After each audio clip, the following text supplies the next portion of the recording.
Hello guys, this is Avinash. Welcome to my this video. This video would be on calorimetry. The first part would be the heat. Heat is the internal energy of molecules constituting the body. It flows from a hot body to a cold body when they are in contact, when they are kept in contact. When two bodies, hot bodies and cold bodies are kept in contact, then there will be the flow of internal energy from the hot body towards the cold body, and not from the general the hot, because the hot body would be at higher temperature as compared to the cold body, and the generally the one thing flows from the higher potential to a lower potential. So the hot body, the hotness will be uh, means what, the hotness will be transferred from the hot body to a cold body. Okay, heat energy is the sum total of kinetic and potential energy, okay, of all the molecules in a given substance. Heat energy is the sum total of kinetic and potential energies of all the molecules in a given substance. Units of heat energy. Units of heat energy is what? 1 calorie. Unit of heat energy is 1 calorie or 1 joule. Okay. 1 calorie is the quantity of heat energy required to raise the temperature of 1 gram of water through 1 degree Celsius. Okay, 1 calorie is the quantity of heat energy required to raise the 1 gram of water through 1 degree Celsius. And the 1 calorie is equal to 4.186 joule or 4.2 joule nearly. Okay, means the amount of heat energy that will be required to, means the raised temperature of 1 gram of water through 1 degree Celsius. So that would be mean the 1 calorie. Okay, got it? Then next is the heat capacity. Okay, heat from means in our everyday experience we can find that different bodies require different amounts of heat energy for equal rise in their temperature. So this property of body is expressed in terms of thermal or heat capacity. Okay, the heat capacity of a body is the amount of heat energy required to raise its temperature by 1 degree Celsius or 1 Kelvin. Okay, we can express the rising temperature in degree Celsius or in Kelvin. Okay, it is denoted by C dash, and thus the heat capacity or the C dash is equal to amount of heat energy supplied by the rising temperature. So this would be what it means, heat capacity. If on imparting an amount of heat Q to a body, its temperature rises by del T degree Celsius or del T in Kelvin. Okay, so heat capacity C dash would be equal to Q by del T. Q is the amount of heat energy supplied and del T is the rising temperature in degree Celsius or it may be in Kelvin. Okay, so what is the definition again? The heat capacity of a body is the amount of heat energy required to raise its temperature by 1 degree Celsius. So, oh, got it, no? Okay. Unit of heat capacity. The SI unit of heat capacity is joule per Kelvin or calorie or joule per degree Celsius. Okay. On other common units are calorie per degree Celsius or calorie per Kelvin or kilocalorie per degree Celsius or kilocalorie per Kelvin. If you want to express the calorie in terms of kilocalorie, then you can express it also. And if you want to explain in terms of joule, you can also do that by joule per Kelvin or joule per degree Celsius. Okay. As you also know that the K is the SI unit of temperature, but degree Celsius is a commonly used term, commonly used measurement. If the heat capacity of a vessel is 30 joule per Kelvin, it means that 30 joule heat energy is required to raise the temperature of that vessel by 1 Kelvin or 1 degree Celsius. Okay, if the heat capacity of the vessel is 30 joule per Kelvin. So one example is that heat capacity of a vessel is 30 joule per Kelvin. It means that 30 joule of heat energy is required to raise the temperature of that vessel by 1 Kelvin or 1 degree Celsius. And the relation between Kelvin and degree Celsius is 1 Kelvin is equal to 273 plus degree Celsius. Okay. 1 Kelvin, if for 0 degree Celsius, then that would be equal to 273 Kelvin. For 0 Kelvin, that would be, it would give minus 273 degree Celsius. or 0 Kelvin is also known as absolute temperature. Okay. Specific heat capacity. Specific heat capacity of a body when expressed per unit mass is called its specific heat capacity. It is denoted by the symbol C, and the specific heat capacity of a substance is defined as the heat capacity per unit mass of that substance. Okay, specific heat capacity is nothing but the heat capacity per unit mass of that substance. Specific heat capacity C is equal to heat capacity of a body C dash by the mass of the body.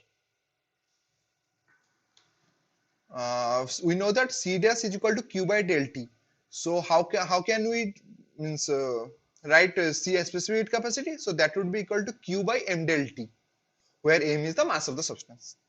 In other words, the specific heat capacity of a substance is the amount of heat energy required to raise the temperature of a unit mass of a substance through 1 degree Celsius. So what was heat capacity? Heat capacity is the amount of heat energy required to raise its temperature. Means here mass is not required, but here mass has to be unity. It means unit mass has to be used so that and the temperature is increased through 1 degree Celsius or 1 Kelvin. Not decrease, it can also means not only raise. Okay, here not only raise, we can also means lower the temperature also. Specific heat capacity is equal to C is equal to amount of heat energy supplied by mass into rising temperature. Okay, so Q is equal to mc delta T. This is this equation, this formula will be of higher use also. So try to remember it from today only. Okay, Q is equal to mc delta T. And here the unit of specific heat capacity. The SI unit of specific is capacity is find it from here only. Here the what would be joule. Okay, this should be kg and this should be degree Celsius or degree Kelvin. So joule per kg per Kelvin or joule per kg per degree Celsius. Other unit would be calorie per gram per degree Celsius or kilocalorie per kg per degree Celsius. Okay, 1 calorie per gram per degree Celsius is equal to 1 kilocalorie per kg per Kelvin or 4.2 into 10 to the power 3 or 4200 joule per kg per Kelvin. If the specific capacity of copper is 0.4 joule per gram per Kelvin, it means that heat energy required to raise the temperature of 1 gram of copper by 1 Kelvin is 0.4 joule.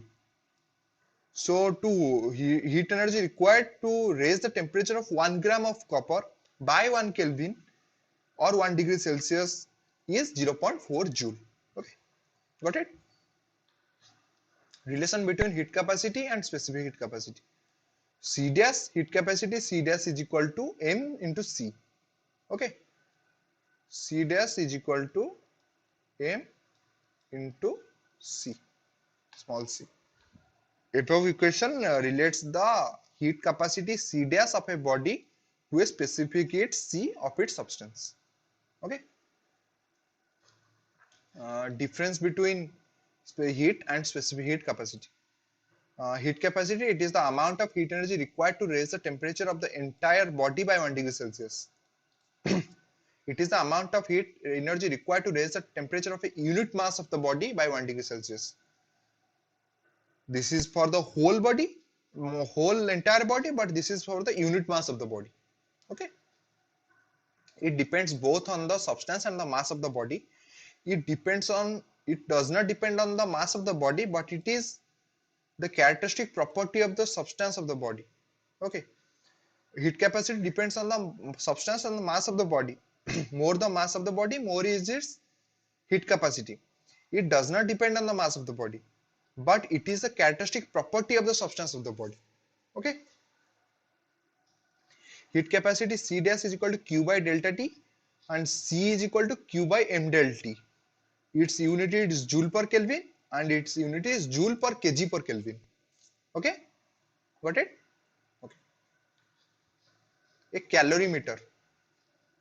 A calorimeter is a cylindrical vessel which is used to measure the amount of heat gained or lost by a body when it is mixed with other body.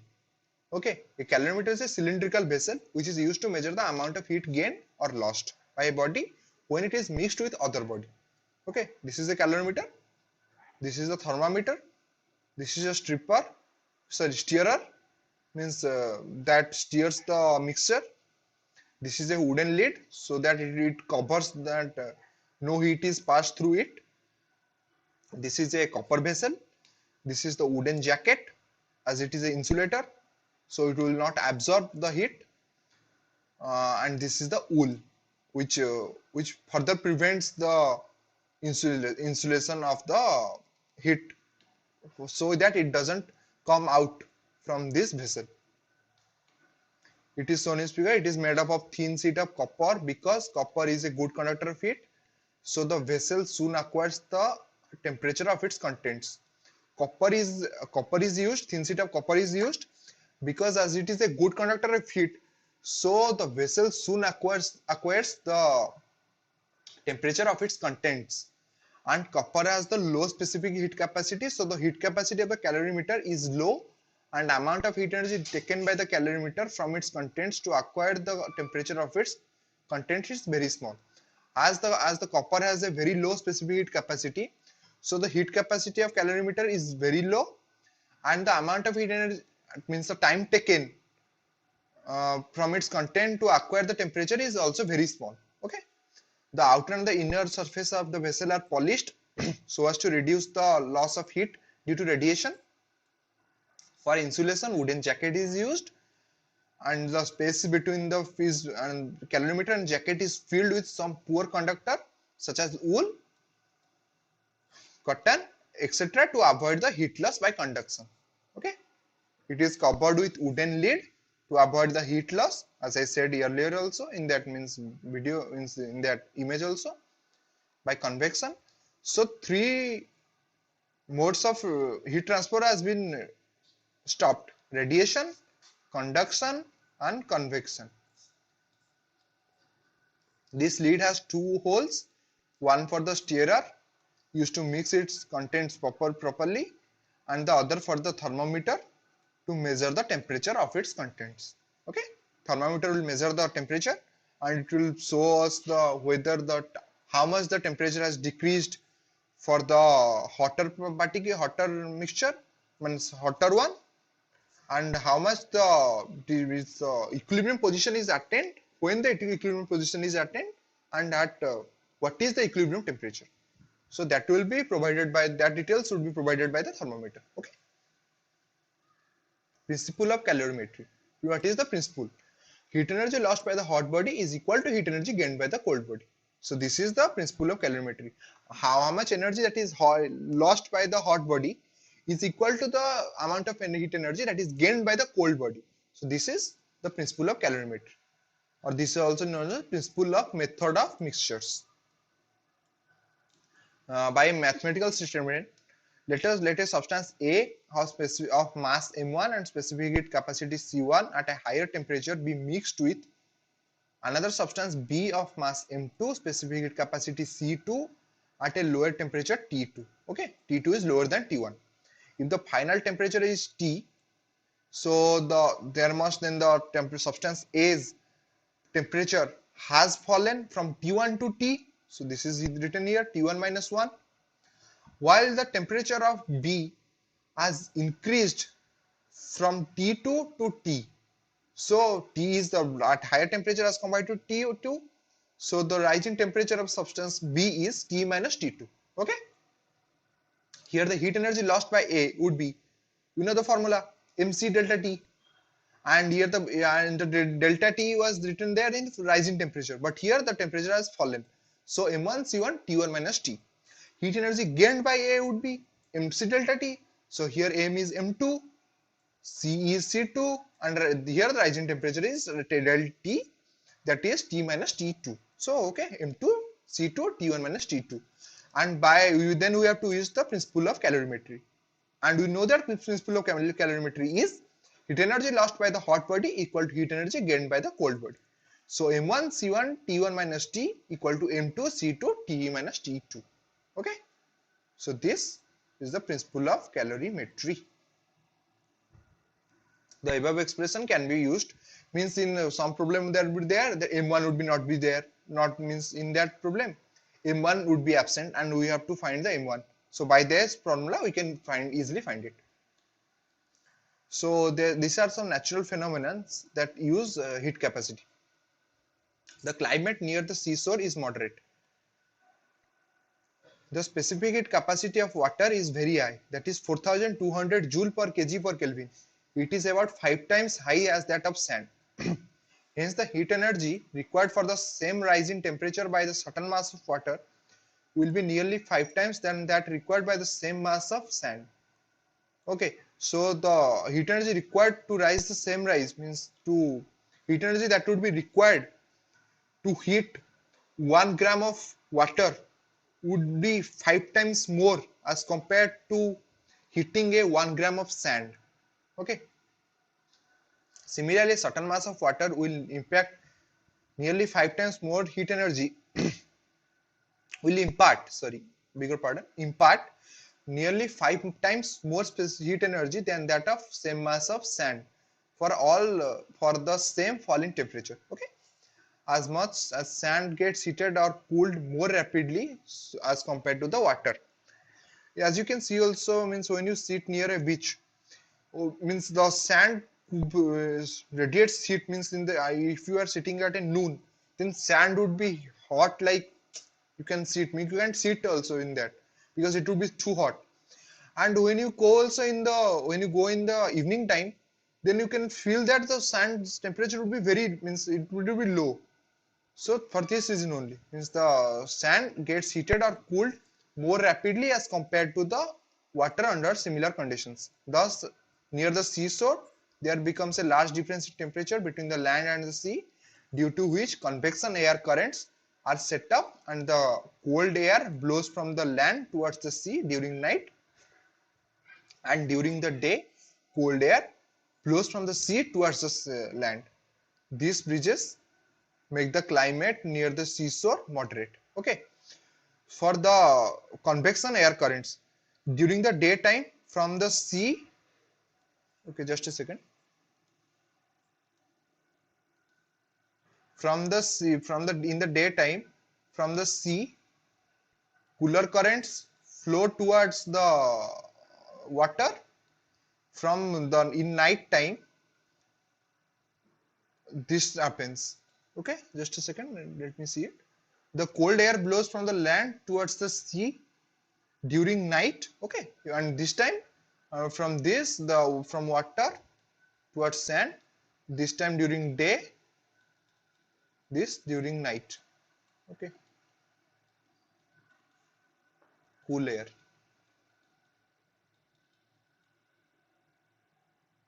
The cold air blows from the land towards the sea during the night, and during the day cold air blows from the sea towards the land. Okay, sorry, I made it wrong. This is night. During the means during the noon time, the air, means the water would be not that hot, but sand would be very hot. So to make it cool, a cool air will blow from the sea towards the air, sand. And during the night, sea's temp means sand temperature would be very low, but the temperature of water would not be that low, because the specific heat capacity of the water is very high. So to means to what equalize it, cool air will flow from our sand side towards the water, so that its temperature decreases. Means what it would, so that it would decrease at a higher rate as compared to the previously, when the cool air would not travel from sand side to the sea. Okay, hot water bottles.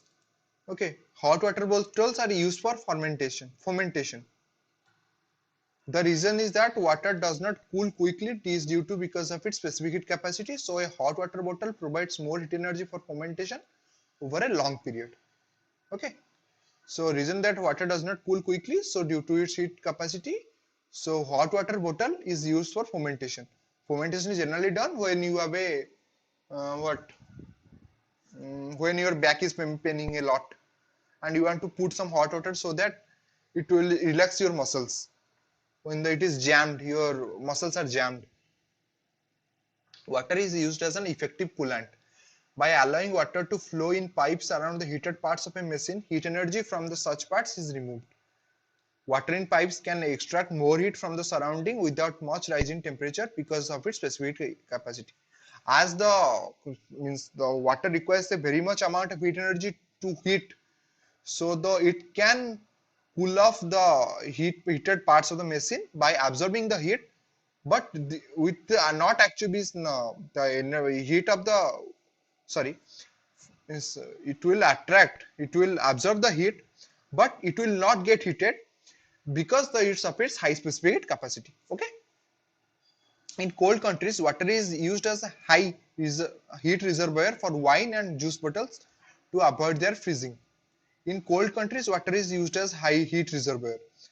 Means the wine and juice bottles are kept in water, means in water buckets, because the temperature of the outside would be low, and but the water would be not absorb that whole heat at a time. It will take time, means it will cool down eventually, but it will take very much time because of its high specific heat capacity. So the reason is that water is due to high specific heat capacity can impart a large amount of heat before reaching to its freezing point. Hence bottles kept in water remain warm and they do not cool off easily. The base of a cooking, means the examples of high specific and low specific heat capacity. The base of a cooking pan is made thick. By making the base of a cooking pan thick, its heat capacity becomes large, due to which it gets heated slowly and it imparts sufficient heat energy at a slow rate to the food for its proper cooking, and after cooking it keeps the food warm for a long time. Okay, so when the base of the cooking pan is made thick, so what then it will the specific heat will increase, specific heat of that particular of the cooking pan will increase, and it will neither it will cook, means the heat neither it will lose the heat at very small rate, means and very fast rate, nor it will also heat by taking maximum amount of time, so that it will help in cooking the objects that are cooking, and it will also keep the food warm. So it acts in two ways. The base of cooking pan when it is made thick, the base of an electric iron is made thick and heavy. It is by doing so the heat absorbed time would be more, as well as the heat release time would be also more. So electric iron becomes large and it remains hot for a long duration even after the current is switched off. The vessel used for measurement of heat is made of thin sheet of copper. Reason is that high specific heat capacity of copper is low, specific heat capacity of copper is very low, and by making the vessel thin, its mass and hence its heat capacity becomes low, so that it takes negligible amount of time from its contents to attain the temperature of the contents. As the specific capacity of the copper is very low, so it will get heated very quickly, and it will attain the temperature of its content at a negligible time. Okay, that will be all for today. Thank you for watching my video. Do like it, share it and subscribe it, and thank you.